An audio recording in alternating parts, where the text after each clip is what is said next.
Welcome to Vacation Rental Mastery, where your host, Karan Narang, guides you through harnessing vacation rental investments. Whether you're new to vacation rentals or expanding your portfolio, this podcast fuels your path to freedom. Join us in this movement to transform your life. Ready for change and legacy building? You're in the right place. Let's embark on this freedom journey and master vacation rental investing together.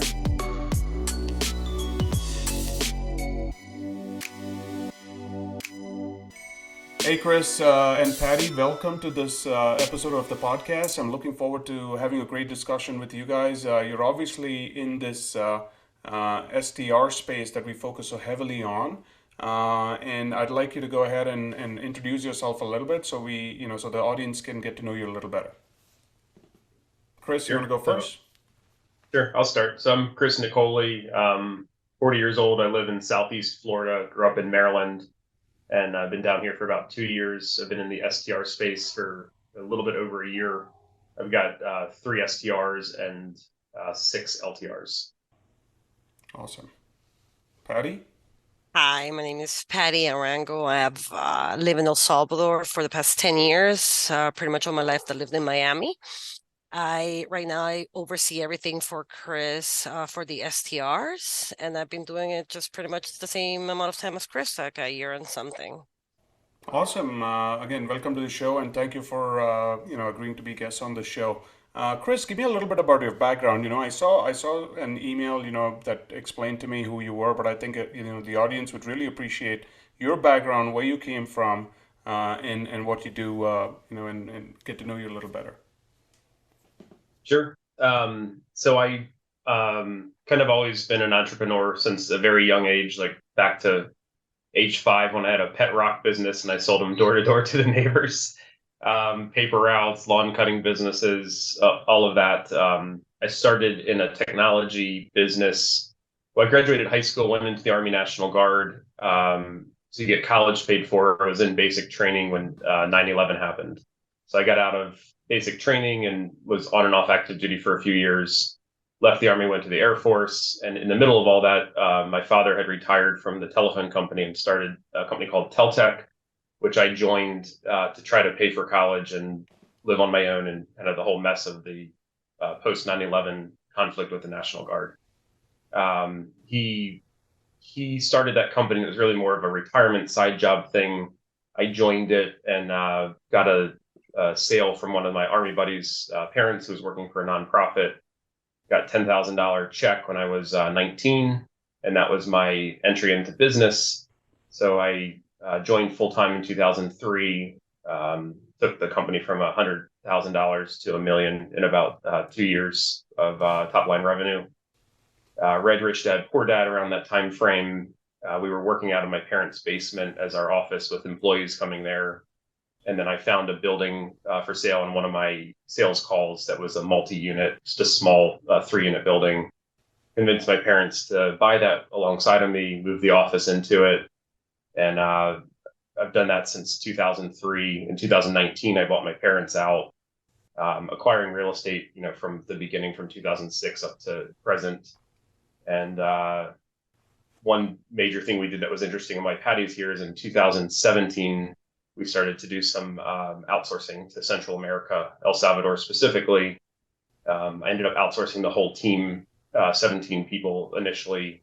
Wow. To El Salvador, just for various reasons that I won't get into. But now I run Teltech full time. We're about a $3 million a year business and a property management company or real estate investing company, which is that mix of STRs and LTRs. We've got folks in El Salvador and the Philippines, as well as Maryland. And I guess I had a son 4.5 years ago. He had some medical issues, epilepsy, multiple brain surgeries. We got through all of that. He's doing great. But after the surgeries, we were living in rural Maryland on a 14-acre farmette. And we realized we couldn't get the care that we needed. So we made a split decision to move to Florida, semi-educatedly, but very unexpectedly. So now we live in Southeast Florida. We had just done a full gut rehab of our forever home, and that's what I guess got us into the STR market, as I had no interest in selling it, and it was not really a good LTR model. So we decided to try STR, and then that led. I don't know if you want me to get into all that now, but that led to some other STR properties. Yeah, we'll take a little pause here. Again, that story that you kind of glazed over is the part where you had some challenging times with your son going through some health concerns. Obviously that's not an ideal situation. Let me ask you this: did the STR and changing the property into an STR and especially holding on to that property because you think it's your forever home, did that help you in any which way? Was it a challenge for you to be able to handle converting the property to STR while you're going through and dealing with all those medical issues and things like that? Yeah, that's a big question. It was definitely a challenge. We moved in 3 days from Maryland to Florida, and when I say moved, we packed the SUV with some clothes and a couple of toys for my son, and we left everything behind. We still have food in the freezer in the basement. Wow. The house wasn't fully rehabbed, so I ended up just taking multiple trips from Florida to Maryland. My wife stayed behind to care for her son, and she's got a corporate job. So I think it was maybe like 13 months or so. It took me a number of trips, a couple times a month, a few days to 2 weeks at a time. We actually flew Patty up 2 or 3 times as well to help do the documentation, the furnishings, and the decor. So it was definitely a huge challenge, but it was kind of awesome in one way too, because I got to keep that forever home vision and turn it into something that I think a lot of people really enjoy. And took the house was a very relaxing place when we lived there prior to having a kid, and after having our kid with all the medical problems, it became a very stressful place for us. So I think we were able to kind of change the symbolism of that to become relaxing again, fulfill our vision from the renovation. And also, I think because we made it an SDR, it turned into a business. So I felt more confident about dumping a bunch of money into it to make it what I wanted it to be. Whereas if we were living there, we probably would have never gotten it to the point that we have now, because we would have been focusing on other investments. That's awesome, and truly a great story. Going through that difficult time while still holding on to this forever home that you really cherish so much. And actually, what's even more powerful is the fact that you change that from having this negative, stressful feel to a positive, more relaxing feel, and still holding on and retaining it. So congratulations on being able to do that.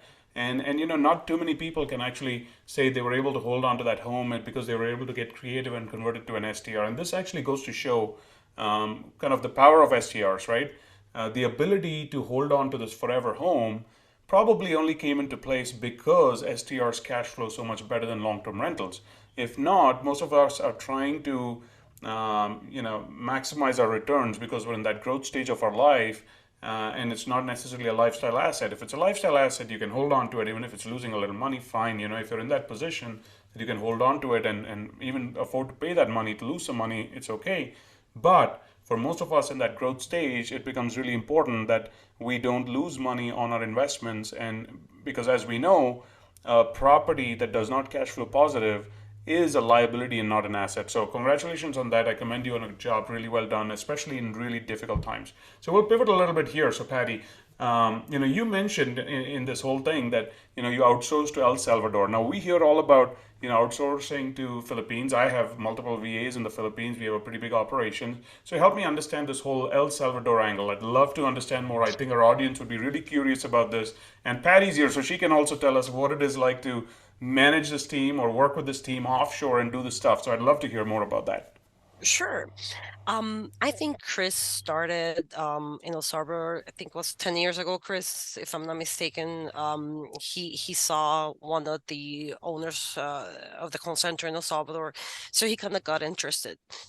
I think that the positive thing about El Salvador is that we do drive a lot of people to study, let's say that, more the English language more than any other place. So they do, the government has a lot of incentives in that sense. So obviously opens a lot of doors for us.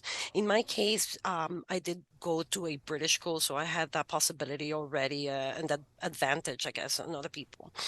I think one of the positive things, at least from El Salvador's standpoint, is our culture. I think we're extremely driven people. We are workaholics, if you want to put it that way. And I think we're loyal to a fault. And I think that's extremely important in a relationship, especially when you're so far away. You don't want to micromanage people, but at the same time, you want to manage them, right? And I think that one thing that we have tried to do, not only in the Teltec, but in the short-term rentals area, is have that trust. And I think that, as you can see with Chris's story, that's the way he is with everything. So I'm not gonna say my age, but I'm definitely older than everybody at this call. So I've been in places that are really nice to work in, but in this place, you know, when when you say you found your forever home, but in my case, I found my forever.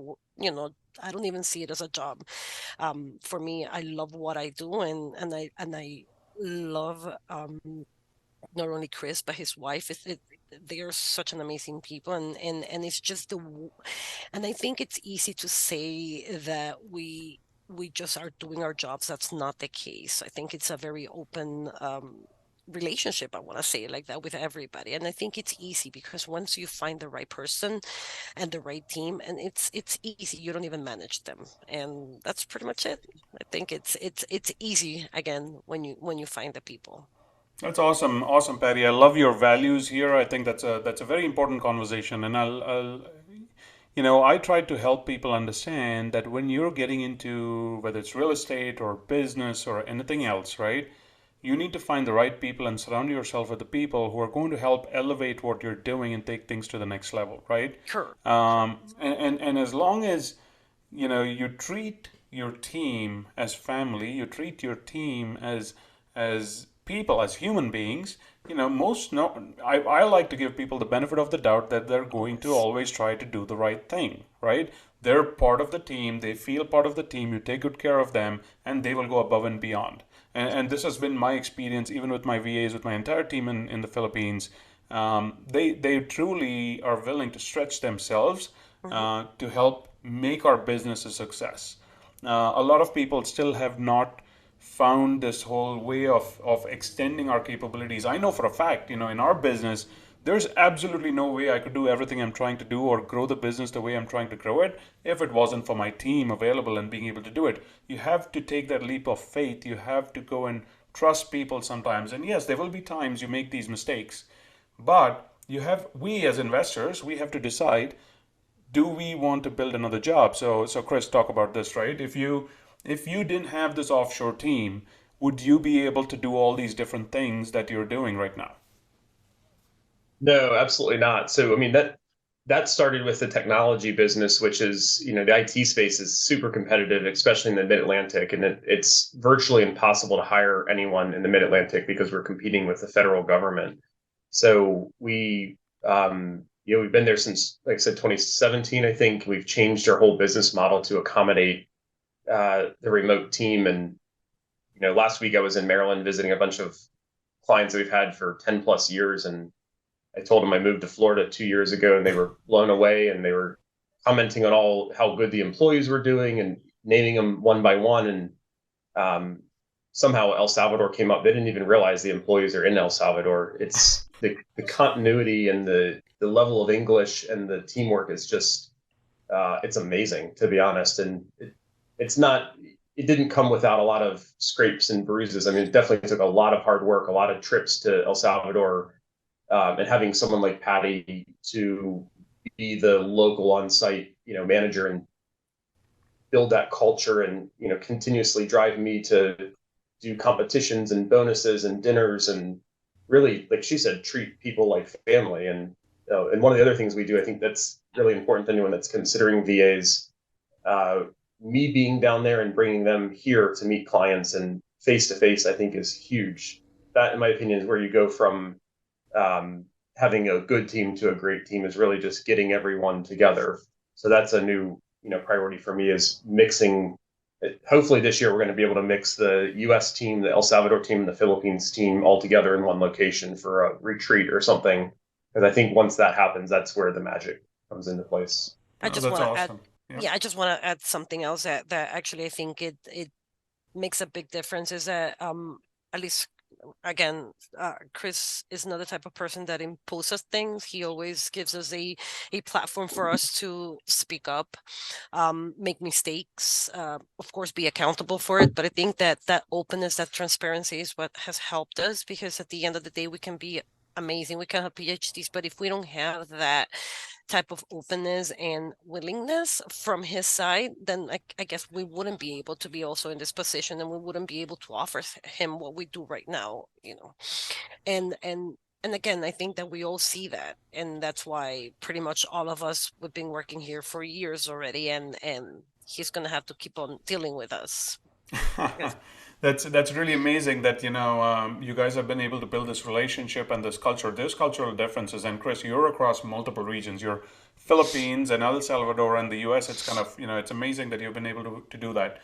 What I try to help people understand all the time is investing in properties is great, investing in STRs is great, but if that's going to cost you your time and your peace of mind, then it's probably not worth it. And most people they buy one, two, or three STRs, but they don't think about it as a business, and they say, you know what, I'm going to buy this and I'm going to make all this money and I'm going to write off my taxes. And now what they find is that they're unable to manage it effectively, maximize the potential of the STR, and to truly continue this growth trajectory because they never took the time and the effort to put in place the people and the systems and the processes required to make this sustainable, right? So what happened was you may have gotten financial freedom, but you failed to retain your time freedom. And in your case, you even, use location freedom, right? You moved to Florida. And that's a big change. So people do not understand this. Generally, they start off as, hey, you know where, I'm going to go buy real estate and buy a property. But the STRs have the ability to become a full-time job really quick, just because it's way more high touch than long-term rentals. There's a lot more communication with guests. There's a lot more operational things that you need to deal with. And if you don't put those systems and processes in place early on, then you're probably headed to this place where you're going to give up all your time on the weekends, the time you're supposed to spend with the family to actually make this a success, right? If not, you're going to burn out really quick and you're going to give up and you say, I can't continue to grow in this space because it takes up too much of my time. Any comments there? Yeah, I think that's a really good point, and Patty can probably attest to at nauseum. I'm so process driven with this company, even down to like, this is the specific toilet paper that we buy. This is where you buy it. This is where it goes. And I've learned that through all of the failures in the technology company of 25 years of starting a company and growing it without processes and scalability. Yeah. So I am just adamant about, when you buy an STR, you create an avatar profile, you have a theme for the decor, you just really know what you're doing. You processize everything. You automate as much as you can through tools like Hospitable. You invest in marketing. So I think from an STR standpoint, or any business, absolutely, you got to start the business with, in some ways, with your exit in mind, or kind of at least know where you're going and not just jump into it and figure it out along the way. Yep. The other piece that I think you said that really resonates with me is you need to invest in your people. So many people realize, oh, we're going to put money in the stock market, or we're going to buy a piece of real estate. And to your point, yeah, you can manage 3, 5, maybe 10 LTRs by yourself. But if you take some of that time and some of that money and really invest in your people, that's really where the leverage comes in. No different than, buying a property with 20% down and leveraging the financing of that. So I learned that lesson very early on. People do business with people that they like. So I like Patty. Patty likes me because we're good to one another. So we work well together. And as a result, Patty has ownership in this, not physical ownership, but she actually runs the business in many ways more like an owner than I do. One of our STRs is actually named after Patty because she put so much work into it. So it's Patty's place. That I is try not to. spectacular. That is spectacular because you know what? As much as I'd like to, I haven't gotten to that point yet. Yes, we take good care of our team, but Patty, congratulations. That's Thank you. commendable. Thank you. Now she's going to want ownership and equity ownership, but we'll talk I, about I, I that. was I was about to start drafting the email already. Just kidding. Yeah. Yeah. Oh well. Yeah. No, this is actually very impressive. Congratulations on that. Now, Chris, let's do this, right? Let's talk about what's the future looking like for you. Tell me about your short term. 1 to 2 years. What's your plan? Where you plan on going? And then tell me this. Really far off 10-year vision. Who is Chris in 10 years, and what is he doing?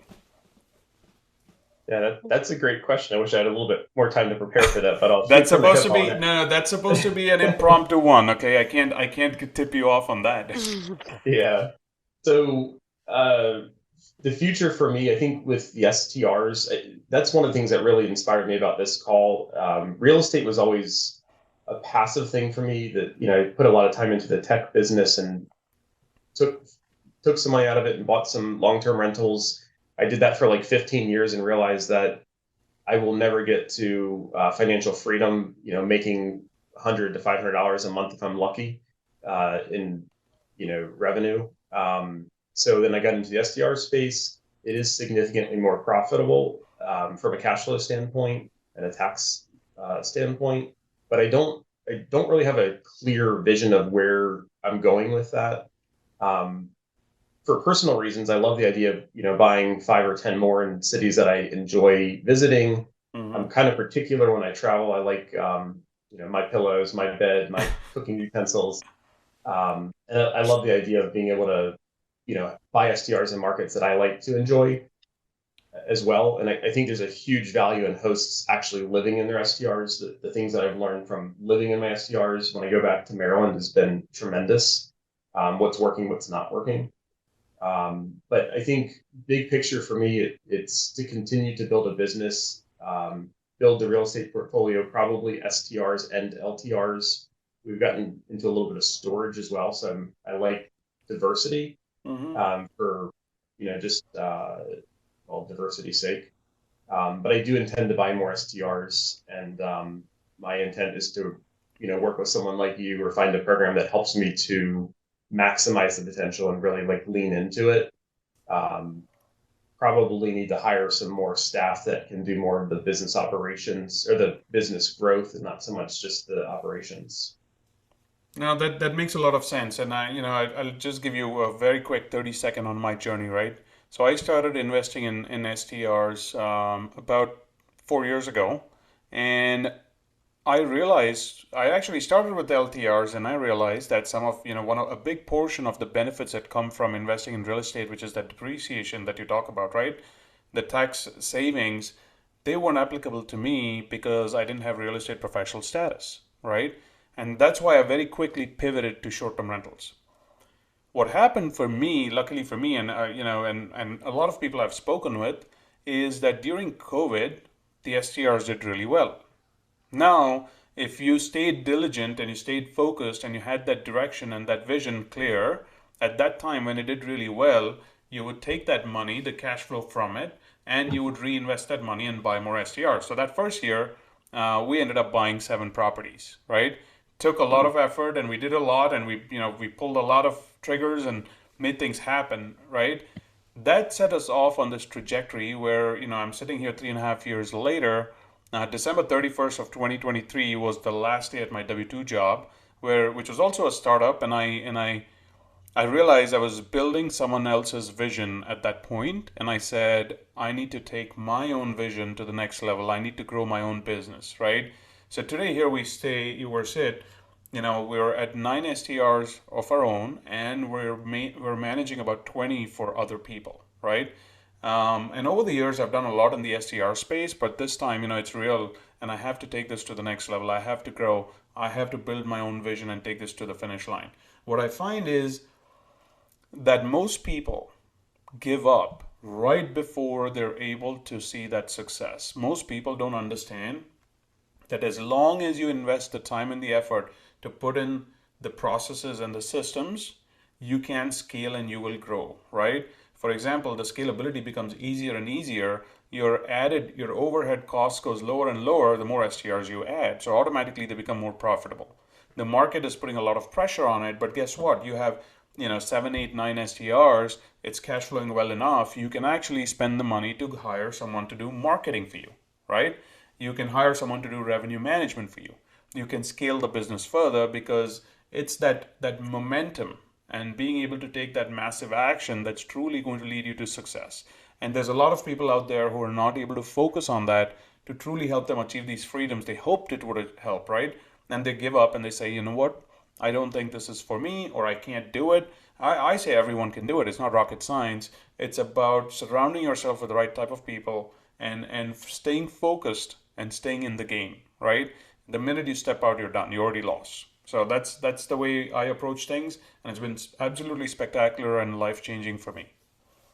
Yeah, I've got a very close friend of mine who's also in my GoPod. You probably know him. I won't name him on here, but he's been in my GoPod for 4 years, and I watched him when he first got into STRs in the Smokies, and I think he's up to about 15 of them now.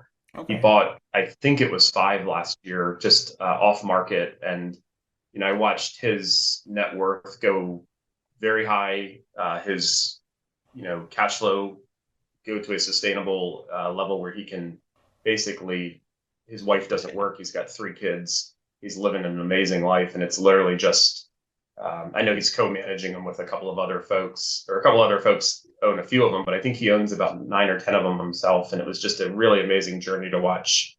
I think he's only 35 now, so from like 31 to 35, just amass this massive amount of wealth, this amazing lifestyle to the point he's local here to the South Florida area as well. So being able to just kind of watch his trajectory and see how that's changed his life, and it's just been amazing. It's Disney trip here, going to visit family there, cruise with his daughter there. It's really awesome to watch that, and it's not without stress as well. But he's got folks in the Philippines, and he really nailed it. So it's been really cool to see and inspirational for me as well. Yeah, there's no free money, right? There's no easy way. It's not about easy way. This is about a balance, right? About trying to make sure that you're still able to make that money, you're still able to generate the wealth without giving up on time with your family, time with your loved ones, and really focusing on what's important. What I realized is, prior to, I'll say in the last year, is when I realized how much I gave up to build someone's vision, right? I spent my last 12 years of my life basically helping someone else build their business. And I realized the price I paid was too high. And that's why I said, I can no longer do this. I'm going to do it for myself, and I'm going to draw my boundaries, and I'm only going to work so many hours in a week, and I'm going to spend quality time with my family. And that's what STRs has done for me.